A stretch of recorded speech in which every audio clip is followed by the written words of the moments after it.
नमस्कार, मैं डॉक्टर राम कुमार सिंह आप सभी का इस क्लास में स्वागत करता हूं।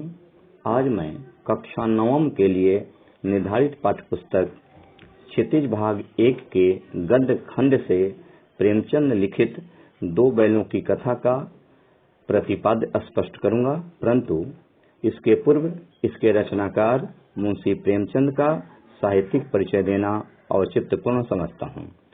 अब मैं मुंशी प्रेमचंद का साहित्यिक परिचय दे रहा हूं, आप सभी तल्लीनता के साथ सुनेंगे। हिंदी कथा साहित्य में मील स्तंभ के रूप में स्थित प्रख्यात कहानीकार और उपन्यासकार मुंशी प्रेमचंद का जन्म काशी के लम्ही नामक ग्राम में 1880 ईस्वी में हुआ था। प्रेमचंद का बचपन अभावों में बीता और शिक्षा स्नातक तक ही हो पाई। उन्होंने शिक्षा विभाग में नौकरी की, परंतु असहयोग आंदोलन में सक्रिय भाग लेने के लिए नौकरी से त्यागपत्र दिया। प्रेमचंद का मूल नाम धनपत राय था, जिसे इन्होंने बदलकर वर्तमान रूप दिया।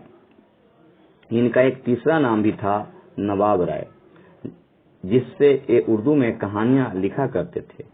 प्रेमचंद पहले उर्दू में लिखा करते थे, बाद में आचार्य महावीर प्रसाद द्विवेदी के संपर्क से ये हिंदी क्षेत्र में आए।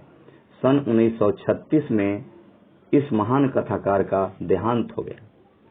प्रेमचंद का हिंदी कहानी और उपन्यास साहित्य में सबसे महत्वपूर्ण स्थान है। प्रेमचंद की कहानियां मानसरोवर के 8 भागों में संकलित है। नमक का दारोगा, बड़े घर की बेटी, शतरंज के खिलाड़ी, पंच परमेश्वर आदि प्रेमचंद की कहानियां हिंदी साहित्य की अमूल्य निधि हैं। सेवा सदन, गोदान, गबन, रंगभूमि, कर्मभूमि, निर्मला, प्रेमाश्रम उनके प्रमुख उपन्यास हैं। उन्होंने हंस, जागरण, माधुरी आदि पत्रिकाओं का कुशल संपादन भी किया। प्रेमचंद की कहानियों और उपन्यासों में जीवन के विविध चित्र मिलते हैं। उन्होंने जीवन की अनेकानेक समस्याओं का समाधान अपनी रचनाओं में प्रस्तुत किया है। प्रेमचंद साहित्य को सामाजिक परिवर्तन का सशक्त माध्यम मानते थे। उन्होंने जिस गांव और शहर के परिवेश को देखा और भोगा, उसकी अभिव्यक्ति उनके कथा साहित्य में मिलती है। किसानों और मजदूरों की दयनीय स्थिति, दलितों का शोषण, समाज में स्त्री की दुर्दशा और स्वाधीनता आंदोलन आदि उनकी रचनाओं के मूल विषय हैं। प्रेमचंद की रचनाओं में आदर्श और यथार्थ का अपूर्व समन्वय दृष्टिगोचर होता है।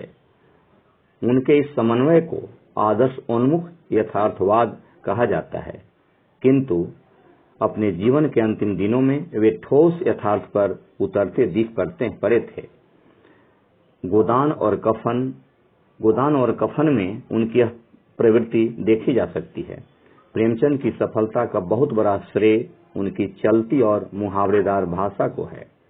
तद्भव उर्दू क्षेत्रीय शब्दों के साथ मुहावरों और लोकोक्तियों की छटा पाठक के मन को मोह लेती है। उनका सरल, सहज और एवं सादा जीवन उनके शब्दों में निखरा है और उच्च विचार कथानकों के चुनाव तथा उनके प्रतिपादन में।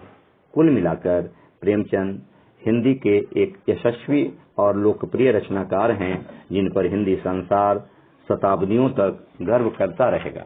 तो यह रहा मुंशी प्रेमचंद का संक्षिप्त साहित्यिक परिचय। अब मैं आप लोगों को दो बैलों की कथा का प्रतिपाद्य स्पष्ट कर रहा हूं। दो बैलों की कथा प्रेमचंद की प्रसिद्ध कहानी है। इस कहानी में प्रेमचंद ने कृषक समाज और पशुओं के भावात्मक संबंध का सुंदर वर्णन किया है।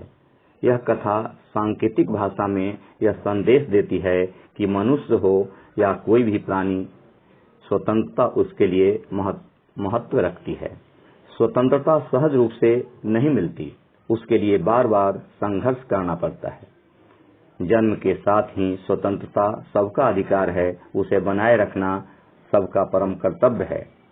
दो बैलों की कथा में हीरा और मोती दो बैलों के माध्यम से लेखक अपने विचार को समाज के सामने रखता है। इस कहानी में दो बैल मित्र हीरा और मोती अपनी स्वतंत्रता को बनाए रखने के लिए संघर्ष करते हैं। साथ ही साथ यह कहानी दो बैलों के बीच घनिष्ठ भावात्मक संबंध को दर्शाती है। इस कहानी में मनुष्य और जानवर के बीच उत्पन्न परस्पर संबंध का सुंदर चित्र भी प्रस्तुत करती है। यह एक शिक्षाप्रद कहानी है। ये दोनों बैल सीधे साधे लोगों का प्रतीक है। दोनों को बहुत सी समस्याओं का सामना करना पड़ता है, फिर भी दोनों एक दूसरे का साथ नहीं छोड़ते। दोनों अपनी आजादी के लिए संघर्ष करते हैं, साथ ही साथ कई नैतिक मूल्यों का भी ध्यान रखते हैं और अंत में दोनों अपने घर लौट जाते हैं। इससे यह शिक्षा मिलती है कि कभी भी हार नहीं माननी चाहिए। स्वतंत्रता पाने के लिए लड़ना भी पड़े तो बिना हिचकिचाए लड़ना चाहिए। इस प्रकार परोक्ष रूप से यह कहानी आजादी के आंदोलन की भावना से जुड़ी हुई है। यह रहा दो बैलों की कथा का प्रतिपाद्य। अगले क्लास में अगला पाठ। धन्यवाद।